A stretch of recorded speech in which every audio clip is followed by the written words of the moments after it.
Ассалаумағалейкум, құрметті оқырмандар. Алты ұлттың қаны бар Мақпал Исабекова ұлына қатысты сұрақтарға жауап берді.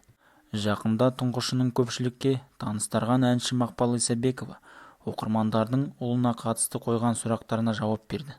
Отбасылық өмірі туралы көп айта бермейтін Мақпалдың күйеуі де оның ұлттық да көпшілікке қызық.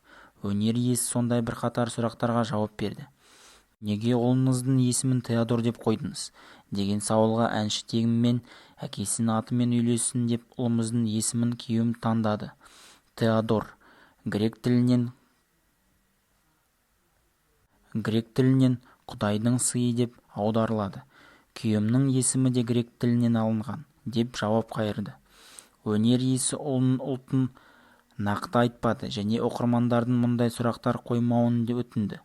Ұлымда 6 ұлттың қаны бар. Ол әлемнің азаматы. Мұндай сұрақтар қоймаңыздаршы. Маған ұнамайды, дейді Мақпал.